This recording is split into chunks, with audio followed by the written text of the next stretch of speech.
To the second half of our meeting this evening, which is our speaker, and we're very pleased to welcome Malcom Graham, who is a local historian who some of you may have come across in other contexts or known in the past. I'm going to leave Malcom to introduce what he wishes about himself, but we're very interested in what he's got to say. We particularly like his choice of title, because I think a lot of people looked at that and thought, oh yes, I'll come and listen. So thank you very much, Malcom. I'll leave you to it. Thank you. Thank you very much. Well, good evening, everyone.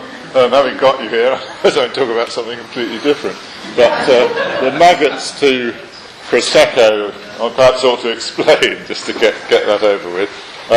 In 1914, 37 residents from Canal Street petitioned the City Council about, quote, the abominable stench arising from two slaughterhouses situated in close proximity in Canal Street. Offal and entrails are often left until nearly putrid, and maggots are frequently seen crawling on the public footpath. So if you have complaints about Jericho today, it's not half as bad as it was in 1914. The prosecco side of it, I mean, it doesn't need a lot of explanation, but I was, about the time that Jenny contacted me about coming tonight, there was a piece in the Oxford Mail about a local restaurant stressing how much prosecco they got through, and it just struck me there was a sort of incredible contrast between the maggoty pavements of 1914 and the prosecco-strewn setup of today. That would have been unthinkable even a few decades ago.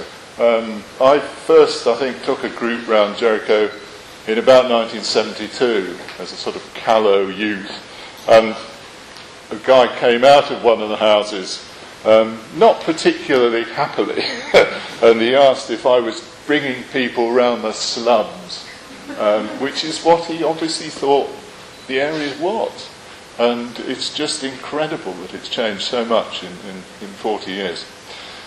So that's got the explanation out of the way. What I've chosen to do tonight is just to take you, work this thing, yes, I've got it going the right way, to take you through the history of Jericho with a lot of illustrations, some of which I took myself, although not ones as quite as old as this.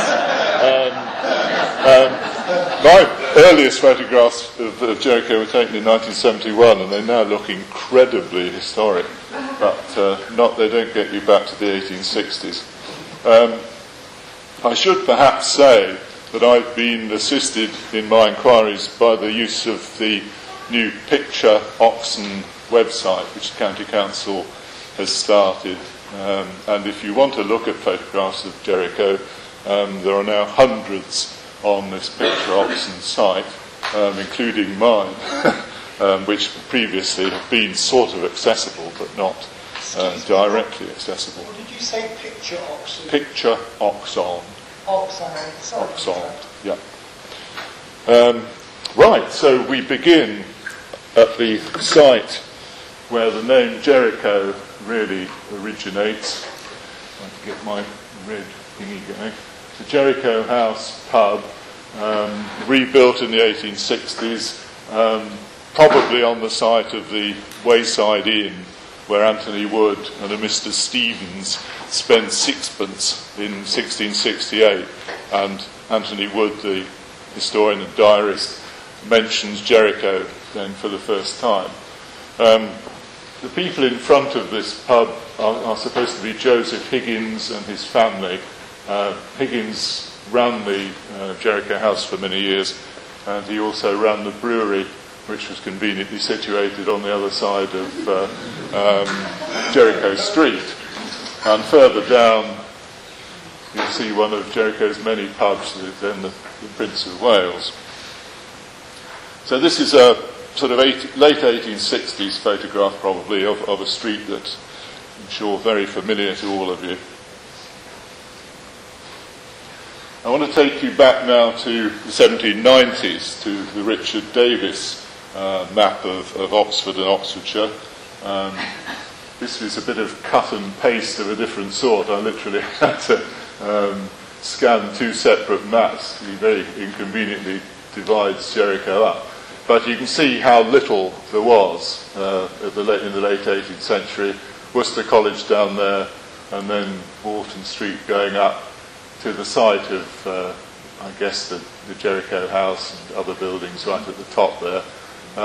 The only other buildings around are the new workhouse of the 1770s, which is now lost under Wellington Square, and the few buildings just north of Worcester College, which are still there. So all these fields just empty, but you've got the crucial addition of the Oxford Canal open to the wharf in High Bridge Street at the beginning of 1790, and that, of course, was a great incentive to the development of Jericho. This was a photograph I took back in August 1971, and it's amazing how things have changed since then.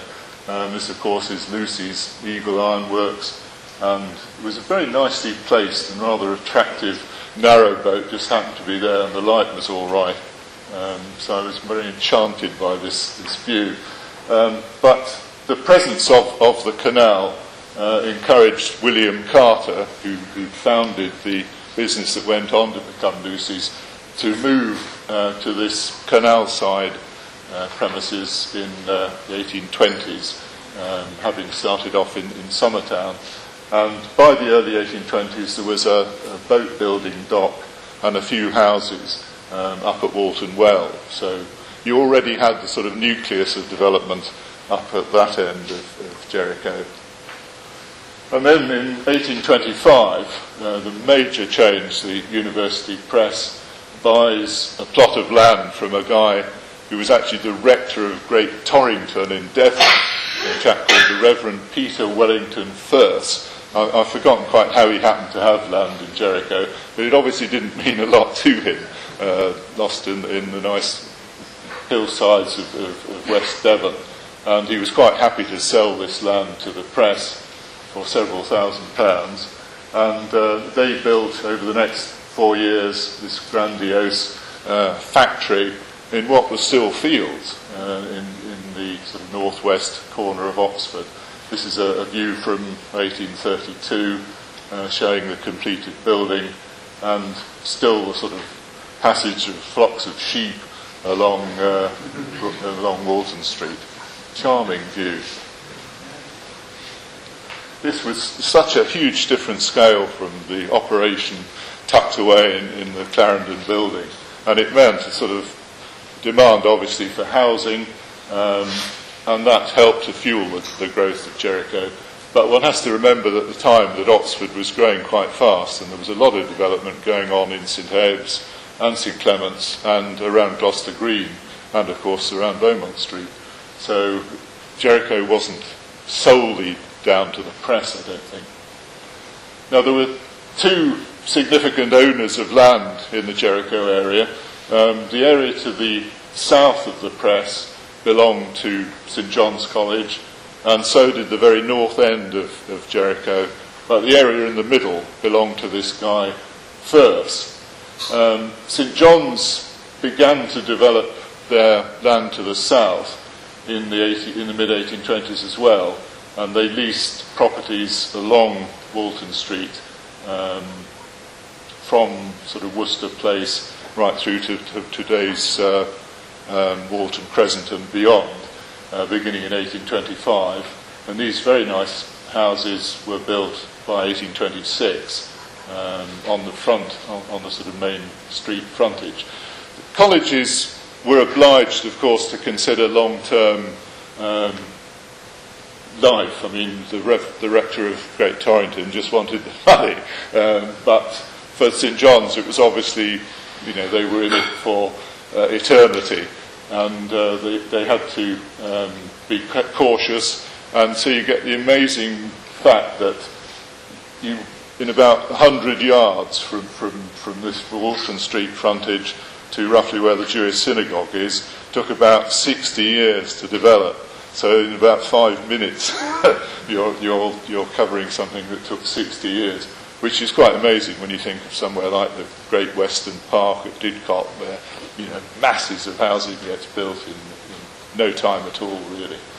So they started down here in the mid-1820s, and the beginnings of Worcester Place, Richmond Road and Walton Crescent were put in, and that lovely little lane, Walton Lane, at the back. But development hardly got beyond that for something like 30 years.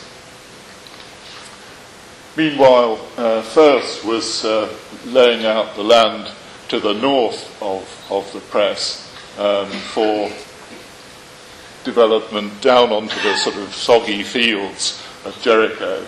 And again, he started just by laying out the first street or two with a couple of cross streets, which one was called Union Street, it's now Hart Street, and one at the top, King Street, which I think has sort of been reborn. All these houses were built by the end of the 1820s. They survived into the 1970s, but they all went. I remember being rather sad at the time to see them go, because they were rather a nice block. But they went to create the playing fields for the new school, which was very much needed at the time. Most of the housing in Jericho was fairly well organised. Obviously, builders bought plots which might be a varied width, say 9 feet, 10 feet, 12 feet wide, and they just built a house on that plot. Or perhaps they bought 2 plots and built 3 houses on them. But this builder, I don't think I've ever identified who he was, managed to buy several plots in Cardigan Street and Jericho Street, and on those plots he crammed 24 cottages, which were called Jericho Gardens from what had been there before. There obviously wasn't much garden in them. They just had this very narrow passage, and then they were just a one up, one down cottage. Forgotten how many cases of cholera. 22 cases of cholera occurred in that block in 1832, so that's within a few years of them being built. Having said that, their drainage and water supply and everything was ultimately improved, and they survived until 1937, when they were finally demolished in some clearance, and the site was used for air raid shelters during the war. But this was, I think, the only example in Jericho of such sort of gross overdevelopment, although it was quite common in St Clement's and St Ebbs as well.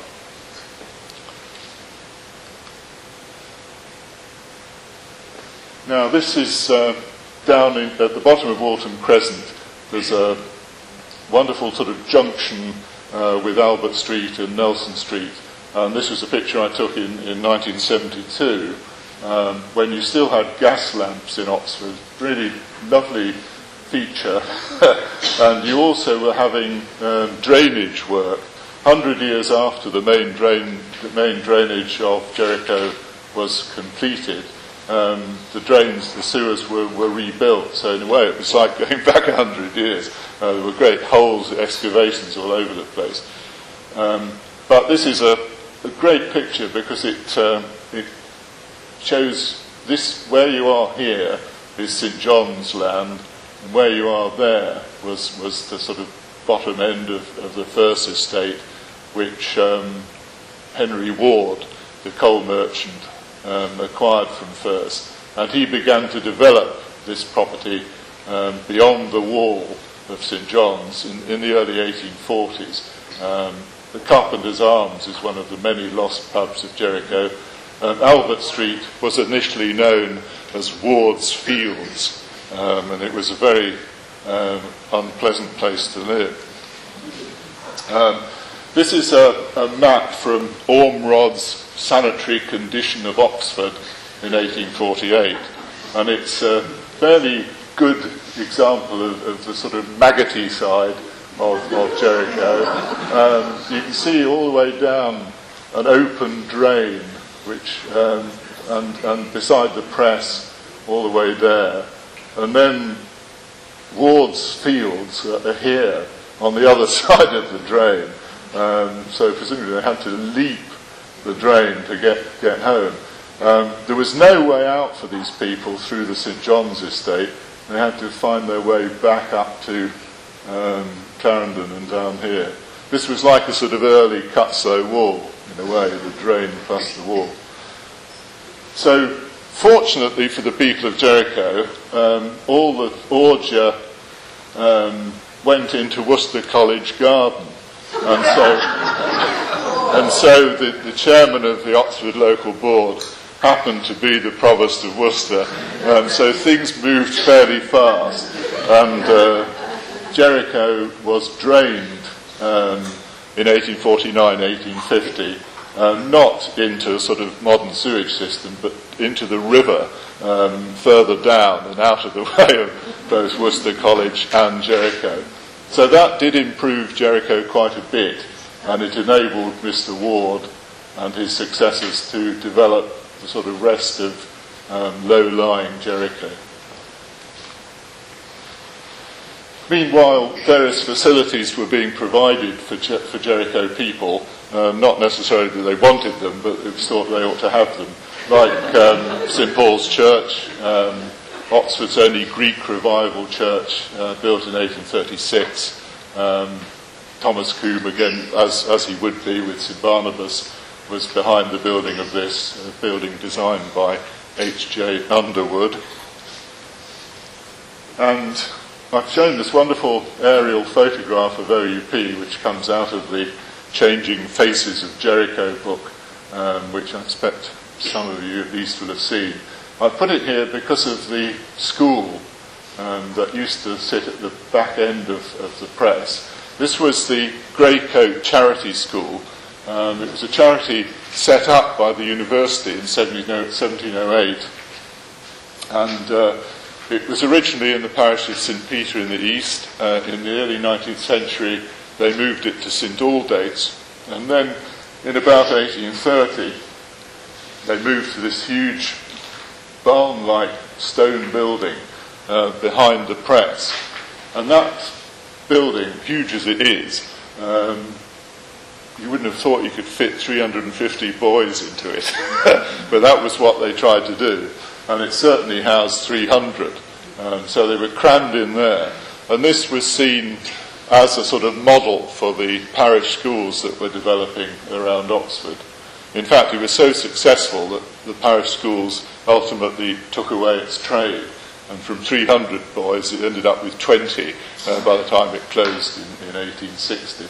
So that was where the boys of Jericho initially went to school.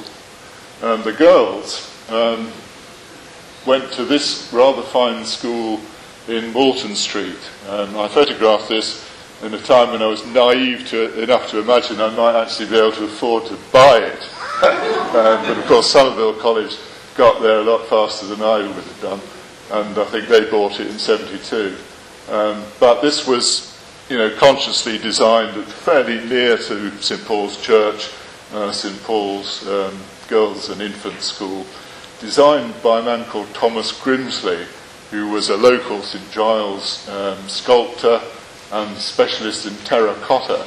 And you can still see terracotta decoration in the side of the building, but originally it was designed entirely with structural terracotta, which he said would save the cost of carpenters' bills. Unfortunately, the terracotta didn't last that long, so they had to get the carpenters in eventually. Another structure, or another site that appeared in the 1840s was St Sepulchre's Cemetery. And I was just in time to arrive in Oxford to record the last years of the chapel which used to sit there. Rather a nice neo-Norman chapel, again designed by H.J. Underwood. That was built in 1848. That site, of course, is now clear, and the site around it has changed considerably with the loss of Lucy's and its replacement. So by 1850, you get Hogarth's map of Oxford, which is the first sort of really detailed map of the whole city. So there's Worcester College, here's Grafton and Lucy's, I think it was by this time. There's the cemetery, and here's the sort of first estate. There's the OP, Ward's Fields, by now slightly drained, just down here, and then the beginnings of the St John's houses and the fort, Richmond Road, Worcester Place there. So a really great map, and we see this almost exactly the same date. A German called Karl Wundt comes to Oxford, and unlike most visitors to Oxford who just went round the colleges, he sort of strode off up the canal, and he records this view from the canal across the site of Jericho towards the observatory and towards OUP, and you've even got some pollution coming from the chimneys of the steam presses in the University Press. He also records, as Mark Davis well knows, the boatman's chapel down at Hythe Bridge. Again, something which people just didn't notice. It's absolutely wonderful. So during the 1850s, you get a continuation of development onto this now reasonably well-drained lower levels of Jericho. So you get an extension of Great Clarendon Street down towards the canal, and then Ward's Fields evolve into Albert Street, and so head off up north. And you get sort of characteristic Jericho developments of corner shops, like this one, and obviously the corner pubs, which we'll be seeing. This is another of my 1972 health and safety photographs. This is massive excavations again on the corner of Canal Street and Great Clarendon. The boys' school built for St Paul's Boys in 1856, and then sort of handed over to St Barnabas when the parish was created in 1869. St Paul's were a bit badly done by. They built this rather splendid school, and then they had to go and build another one in Juxon Street in 1873, which has since gone. And another of the many grocers' shops which were just about closing down as I wandered around in the early 70s. This is Smart's. And towards the top end of Canal Street, you reach Cranham Street, and you reach the 1860s. It took that long to sort of creep up the area, and you get these wonderful sort of Gothic-y windows to the houses here. I did at one time sort of begin to think I could establish who designed these, but we're talking about the time before builders had to deposit plans with the city engineer, so it's quite difficult to know who was doing what where. But there was a builder called Edwin Patrick, I think, who was doing quite a lot of properties around here, and I suspected it was him. But they're really attractive, and obviously worth rather more now than they were in 72. And this is looking up Cardigan Street towards the lost Radcliffe maternity home, but we're looking past so many things here. We're looking at the side of St Barnabas Church, built in the late 1860s, the Crown Pub, my favourite pub name, the Cottage of Content, on the other corner, and then a sort of temperance structure, the St Barnabas Institute of 1892, provided by a North Oxford lady called, what was her name? Not Miss Jeffson, I think, but the North Oxford people were very much involved in philanthropic activity in Jericho, and this was a place where men could get away from their families and drink. Get away from drink, I don't mean get away to drink. They gave them somewhere to recreate without boozing.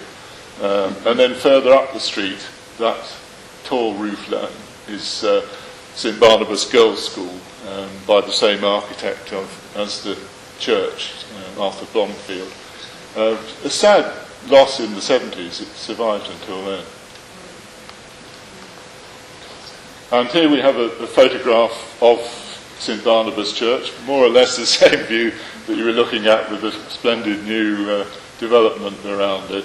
This must date from very early in the 1870s. The building was built in 1868-9 and the campanile was added in 1872. So I wouldn't think it's very much later than that.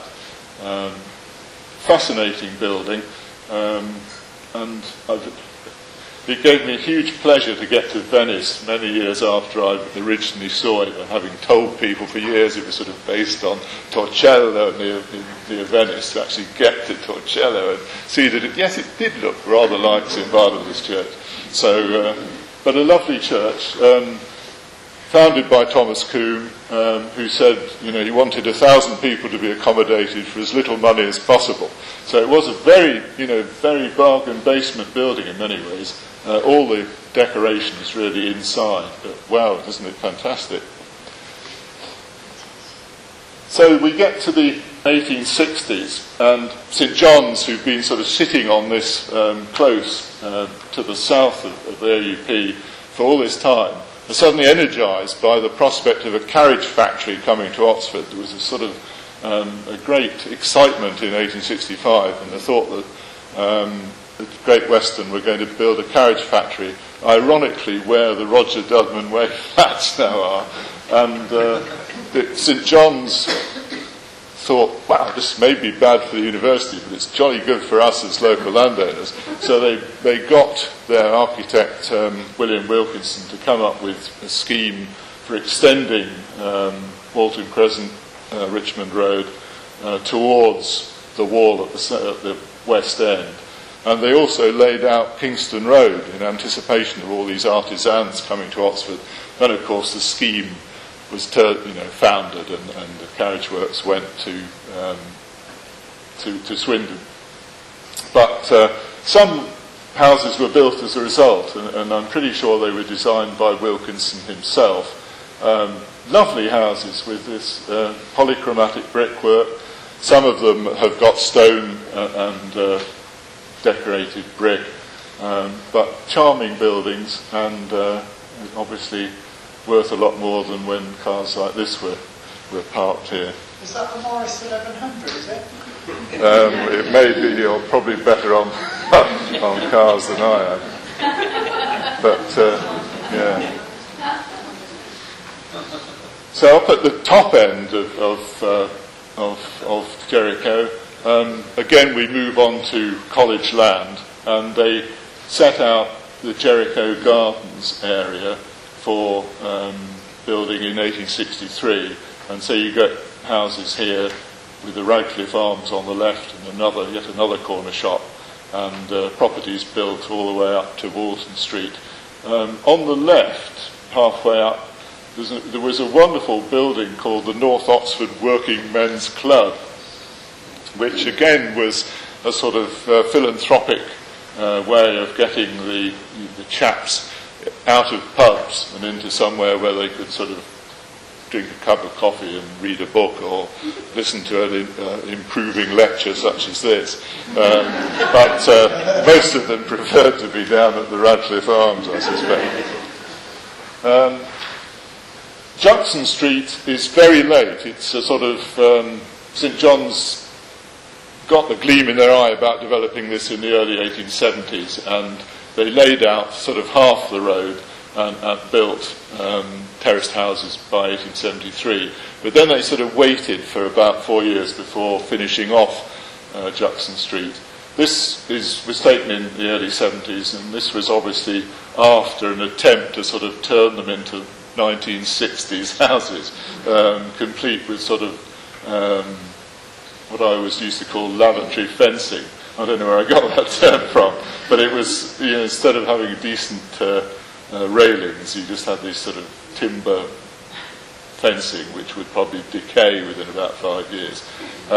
And then all the nice brickwork was painted over. But, this was a late piece of work on the St John's estate. By 1876, you get the first really detailed ordnance survey of Oxford on a scale of 1 to 500, and it shows down here, this is Ward's Fields, still separated by the wall from the St John's estate, and still a gap which hadn't been filled. This area apparently was used by boys from the press who would settle their arguments pugilistically in the lunch break on this bit of field. But those times were up, because in 1876 the wall came down and this enormous commercial block was built on that corner, Eastern Stores, in 1972, but for long now a Lebanese restaurant, which I'm sure you will all have patronised. Quite interesting actually that Walton Street had the earliest Asian shop in Oxford in the 1880s. There was a guy who was born in Benares, I think, and he comes to Oxford and he sets up a shop in Walton Street, and then he moves it down to St Eve Street, and then he disappears. But his was the earliest Asian shop in Oxford. Pubs. I counted up today, defining Jericho as being this side of Walton Street and the sort of bounded by the canal, Worcester Place, Walton Well Road. There was something like 18 pubs, and one of them was the New Inn, which was at the bottom of Nelson and Wellington Street. I remember spending a New Year's Eve in there many years ago, but it's not been a pub for many years. Another attempt to keep people away from the boozer was the drinking fountain which William Ward had erected up in Walton Well Road in 1888. Rather a sad thing now, because obviously no water is provided there, and it's a bit unkempt, but a very beautiful structure. So I've said that Jericho's drainage was improved, but this wasn't always the case. And this picture, rather alarmingly given that we're moving into summer, was taken in June 1955 in Cardigan Street. The interesting thing about flooding is that nowadays, because we all have so much stuff, it's a real problem. But in the old days, children particularly, but even the mums, managed to find it quite amusing.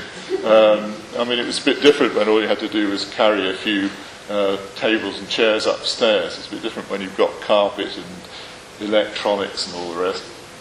But this was a sort of perspective on Jericho. It was a very different place, as I've said, in the mid-20th century. And indeed, this photograph I took from the new footbridge, looking up past Juxon Street Wharf towards Lucy's in 1974. And if you sort of think how different that view is today, Jericho was just so different. In 1953, the city development plan envisaged clearing the whole lot and turning it into sort of light industrial units. So it would have suffered somewhat similarly to poor old St Eve's. But fortunately, Olive Gibbs, who was present at the unveiling of her blue plaque down in St Thomas's the other week, and the church and local people fought off the more dreadful schemes. And eventually, in the 60s, the city adopted a much more positive approach of rehabilitation and just selective demolition. I think now probably some of the selection would have been questioned. I mean, these were houses in Nelson Street which went in the 70s. Lovely brickwork. One has to say they were incredibly narrow. I think there was one that was only 9 feet wide. But I think there are one or two that are still as narrow as that. It has to be said that these properties, for all their faults, were affordable houses back in the time that they were built. And they were occupied by people just sort of coming in from the countryside, and they certainly weren't having to sort of work for 40 years to save up a mortgage. So there is that to be said for them. So Jericho begins to be upgraded in the 70s, gentrified, I suppose you could say. But who would have ever expected that Lucy's would fold or decide to fold and turn into a sort of huge property company in the area, and you'd get a sort of massive development like this on the site of the works. I mean, this is roughly, this is a photograph taken in 2008, more or less from where I was standing back in 1971 with the narrow boat and the foundry behind it. And I end with a picture taken, I think, in 72, showing the boat yard as it then was, which makes a sort of interesting counterpoint with that wonderful view of what you hope to get if the 45 or whatever it was conditions are met, which will be the end of a very long and difficult saga that you've all gone through. Thank you very much.